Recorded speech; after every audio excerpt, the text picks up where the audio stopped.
আজ থেকে ঠিক ১ বছর আগে এই দিনেই আমার ছোট্ট পাখিটা এই পৃথিবীতে এসেছিল। আর সেই দিন থেকেই আমি হয়েছিলাম মা। আজ ১ বছর পূর্তি আমার মাম্মামের। আজ তার জন্মদিন। আজ সকালে উঠেই ওর মুখটা দেখে আমি ভীষণই ইমোশনাল হয়ে পড়েছিলাম। সকালে তো একটু কান্নাও করে দিয়েছি। কিভাবে তোকে এনেছিলাম আর এখন তুই কত বড় হয়ে গেছিস। আস্তে আস্তে তুই বড়ও হয়ে যাবি আর আবার আমাকে ছেড়ে চলেও যাবি। সেসব কথা থাক। তোমাদেরকে আজকে আমার একটাই রিকোয়েস্ট, আজ আমার মাম্মামের জন্মদিন, প্রথম বছরের প্রথম জন্মদিন। তোমরা সবাই ওকে অনেক আশীর্বাদ করো যাতে ও যেন ভালো থাকে, সুস্থ থাকে আর 10টা মানুষের মধ্যে একটা মানুষ হয়। ও যেন সবাইকে অনেক অনেক ভালোবাসে আর ভালো রাখে। চলো তাহলে আজকে সারা দিনের ভিডিও ব্লগ তোমাদের সাথে শেয়ার করি। আজ যেহেতু মামামের জন্মদিন তাই আজকে সকাল থেকেই আমি ওকে একটু স্পেশাল ফিল করানোর জন্য উঠে আগে ওকে হ্যাপি বার্থডে বলেছি। আর তারপরেই ও রিসেন্টলি যে খাবারগুলো পছন্দ করে সেগুলোই প্রিপেয়ার করেছি। তার মধ্যে আছে রুটি, একটু টক দই খেতে পছন্দ করে কিন্তু সকাল বলে আর টক দইটা দিলাম না। একটু দিয়েছি লেবু, নাশপাতি আর একটু শসা। আর ডালটা তো বাবু খাবে তাই ওকেও দিলাম যাতে রুটিটা খেতে পারে। তো এদিকে খাওয়া দাওয়া কমপ্লিট করিয়ে এখন আজকে আমি মাম্মামকে খেলনাগুলো একটু সাজিয়ে দিয়েছি যাতে ওর খেলতে সুবিধা হয় আর ও মন মতন করে খেলতে পারে। জানো তো, মাম্মামকে যখন আমি পৃথিবীতে আনি সেই সময় ছিল ভাদ্র মাস, আর যেদিন ও হয়েছিল সেদিন ভীষণ বৃষ্টি হয়েছিল। মানে সারা হসপিটাল ডুবে গিয়েছিল। সেটা হয়েছিল সন্ধ্যার পরে, বাট ও হয়েছিল তার আগে।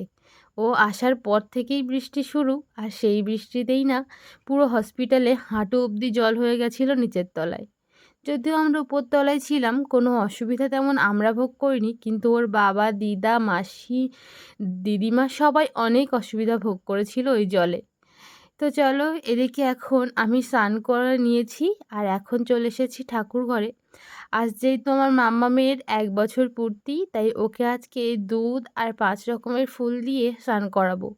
সকালেই মা ৫ রকমের ফুল আর দুধ নিয়ে এসে দিয়ে গিয়েছে। এখন স্নান করে এসে আগে ঠাকুরের জন্য ২ গ্লাস দুধ রাখলাম, আমি ঠাকুরকে স্নান করাবো তাই জন্য।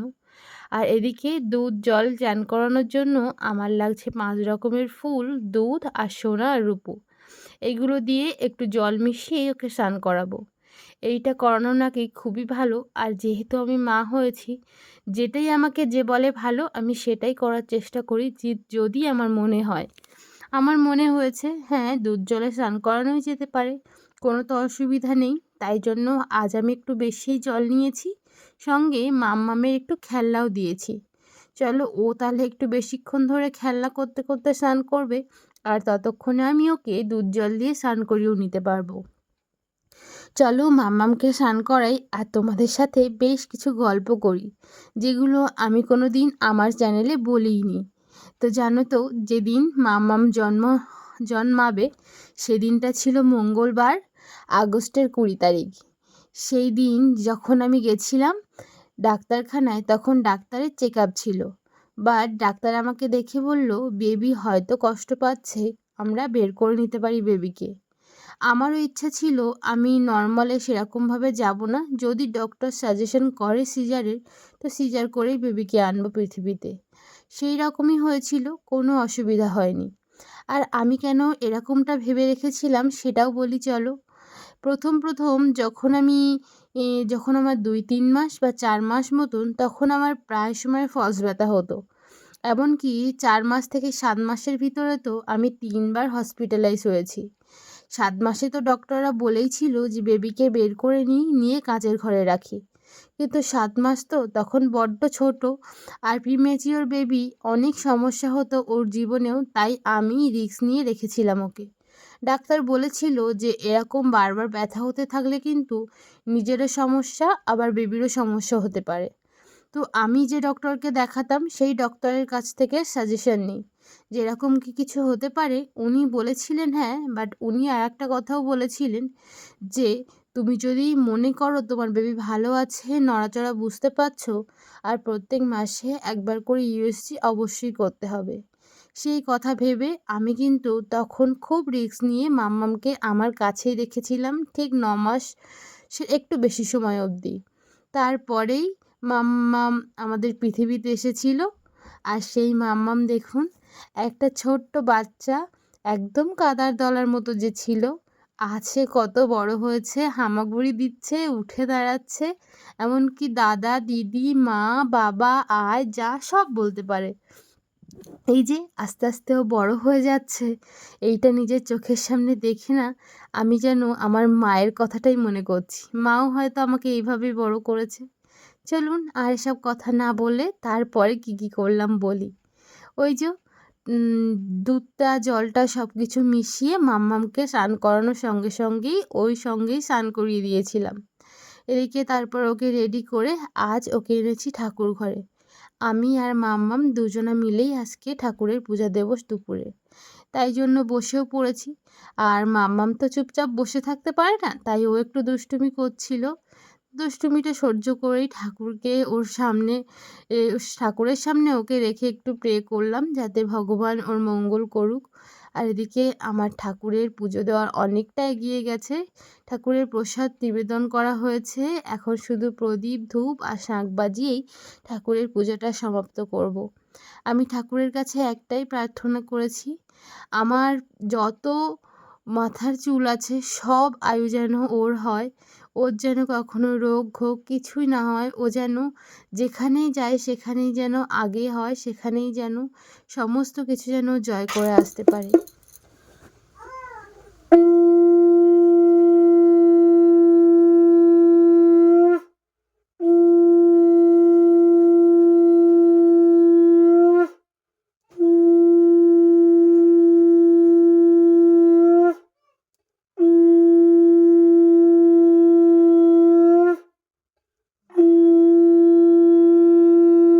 চলুন, এখন আমার পূজা দেয়া হয়ে গিয়েছে। আর মা যাওয়ার সময় বলেই গিয়েছিল একটু চন্দন ঘষে ওর কপালে যেন আমি দিই। তাই চন্দনটা ঘষে নিলাম আর এখন ওকে একটু চন্দন কপালে দিলাম। আর আমার মাম্মামের না আজ ভীষণ খিদে পেয়ে গিয়েছে। তাই এই যে দুপুরের খাবারটা একদম সিম্পল রেখেছি। এই খাবারটাই ওকে খাওয়াবো। একটু খিচুড়ি বানিয়ে দিয়েছি, পেঁপে, আলু আর কিছু সবজি দিয়ে, ডাল আর চালে, কারণ রাত্রের খাবারটা একটু বেশি হবে তাই। তো চলুন, আর দুপুরের কোনো ভিডিও নিইনি, কারণ মাম্মাম তখন ঘুমিয়ে পড়েছিল, অনেকটা সময় ধরে খেলা করেছে তো তাই। আর এদিকে রাত্রির জন্য আমি ওর খাবার রেডি করতে এসেছি। যেহেতু আজকে ওর জন্মদিন, দুপুরবেলা তো কোনো অ্যারেঞ্জমেন্ট করিনি, তাই রাত্রিতে একটু ছোট্ট করে অ্যারেঞ্জমেন্ট করব তাই ভেবেছি। তাই এদিকে মাম্মামের জন্য ভাতটা বসিয়ে দিয়েছি আর ওদিকে বসাবো তরকারিগুলো। জানেন তো, শুধু ওর জন্যই রান্না করছি। আমাদের আর রাত্রে রান্না বান্না সব করা কমপ্লিট। আমরা রাত্রিতে কিছুই রান্না করব না।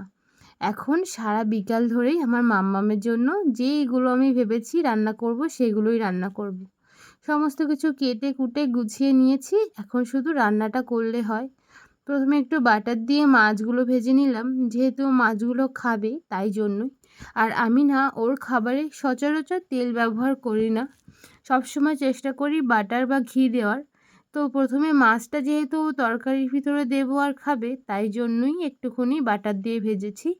তারপরে একটু তেল দিয়েছি, কারণ কলা ভাজাও কতটা খাবে জানি না, ওই মা, আমি বা বাবু খেয়ে নেব, তাই জন্যই কলাটাকে একটু তেল দিয়ে ভেজেছি আর একটু শাক ভেজেছি।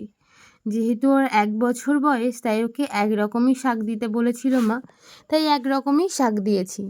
একটু শাক আর কলা ভাজার পরে এখন একটু ডাল বসিয়ে দিয়েছি।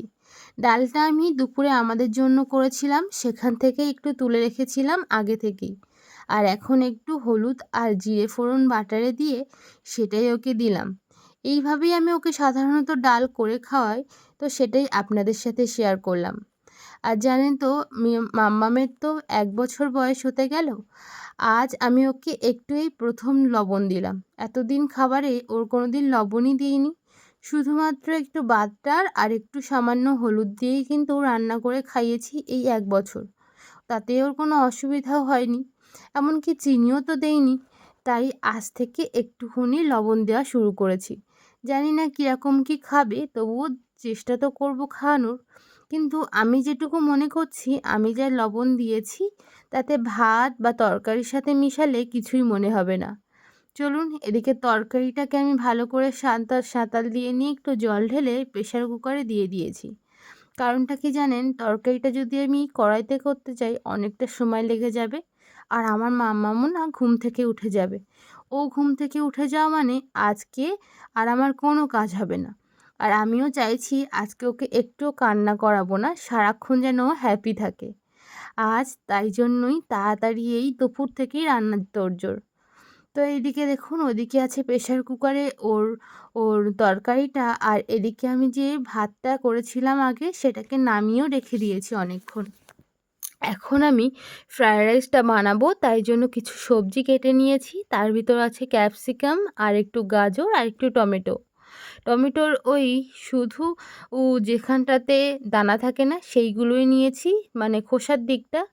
আর কাজু আর কিশমিশ তো আমি আগেই ভিজিয়ে রেখেছিলাম, সেগুলোই একসঙ্গে ভালো করে গোটা গরম মশলা দিয়ে ভেজে নিচ্ছি।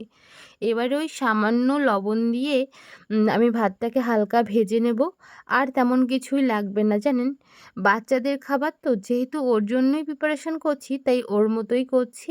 তবুও অনেকটা বেশি হয়ে যাবে, কিন্তু একেবারে তো অল্প চাল নিয়ে আর করা যায় না, তাই জন্যই আর কি। এই যে এদিকে কিন্তু আমার মাম্মামের ফ্রায়েড রাইস হয়ে গেছে, এখন বাকি আছে শুধু পায়েস। চলুন ফ্রায়েড রাইসটা নামিয়ে নিয়ে এবারে পায়েসটা বসাই। রান্নাবান্না আমার সব কমপ্লিট, শুধুমাত্র পায়েসটা করলে। আমি জীবনে প্রথমবার পায়েস করছি। এর আগে আমি কখনোই পায়েস করে কাউকে খাওয়াইনি, এমনকি আমিও খাইনি। এই যে আমার বাচ্চার প্রথম জন্মদিনের পায়েস তার মাই করছে। জানি না কেমন হবে, ও খেতে পারবে কি না। তবু ওই যে ঠাকুরের নাম করে তো বসিয়ে দিলাম। ওদিকে দুধটাকে বসিয়ে দিয়েছি, আর এদিকে আমি চালটাকে আগে থেকেই ধুয়ে একটুখানি শুকিয়ে নিয়েছিলাম। আর এখন একটুখানি মাখিয়ে দিলাম ঘি। আমি মায়ের কাছেই শুনেছিলাম যে ঘি দিয়ে চাল মাখিয়ে যদি পায়েস করা যায় সেটা নাকি অনেক টেস্টি হয়, তাই জন্যই সেইভাবেই করতে চেষ্টা করছি। এদিকে আমার দুধটা ফুটে উঠেছে, আর এর ভিতরে এখন আমি একটুখানি এলাচ দেব। এলাচটা দিলে না বেশ ভালো গন্ধ হয়। আর তেজপাতা ছিল, কিন্তু সেই মুহূর্তে আমার মনেও ছিল না। আর তেজপাতা আমি দিতেও চাইছি না, কারণ মাম্মাম খাবে, কোনো অসুবিধা যদি হয় সেই জন্য। তো ওদিকে এলাচটা দিয়ে আমি বেশ কিছুক্ষণ ফুটিয়েছি, আর তারপরেই না আমার মনে উঠেছে আমি যে গুঁড়ো দুধ এনেছি সেটাই বা গুলবো কিসে। তাই একটু দুধ তুলে নিলাম, আর এখন চালটাকে দিয়ে দিলাম।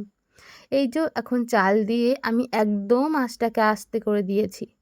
আর জানেন তো, এর ভিতরে ৫ থেকে ৬ বার পুরো রান্নাটার ভিতরে আমাকে মাম্মামের কাছে যেতে হয়েছে। ওকে একটু একটু করে থামিয়ে ঘুম পাড়িয়ে রেখে আসতে হয়েছে। এই রান্নাগুলো করতেই আমার বেজে গেছে সেই ৪টে বা ৫টা। কারণ মাম্মাম ঘুমিয়েছিল ১:৩০ মতন সময়ে, আর তারপর থেকেই তো রান্না শুরু করেছি। আর যেহেতু বারবার একটু একটু করে উঠে যাচ্ছিল, তাই জন্য ছুটে ছুটে যেতে হচ্ছিল। এমনকি রান্নাটাকে থামিয়ে রেখেই যেতে হচ্ছিল। কিন্তু এবার যে পায়েসটা করছি, এবার তো আর থামা যাবে না, তাহলে হয়তো চালটা কোনো অসুবিধা হয়ে যেতে পারে। তাই মাম্মামকে একদম ভালো করে ঘুম পাড়িয়ে রেখে চলে এসেছি। আর এখন বাজে ওই ৪টে বা ৪:৩০ মতন। তো চলুন, এদিকে আমার চালটা না বেশ সিদ্ধ হয়ে গেছিলো।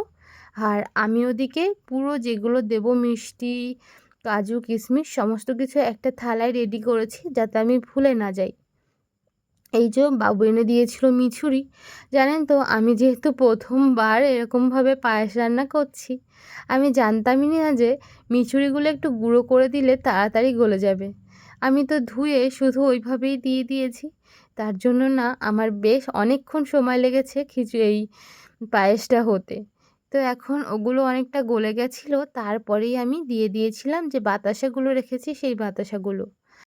শুধু এখন কাজুগুলো দিয়ে দেবো, আর দিয়ে দেবো কিশমিশ। ওগুলোও আমি মাঝখানে দিয়ে দিয়েছি, আর তারপরেই যে বললাম গুঁড়ো দুধটা সেটা দিয়ে ভালো করে নাড়িয়ে আরও বেশ কিছুক্ষণ ফুটিয়ে আমার কিন্তু পায়েসটা রেডি। চলুন তাহলে আজ ভিডিওটা এই পর্যন্তই। কেমন লাগলো জানাবেন, ভালো লাগলে লাইক কমেন্ট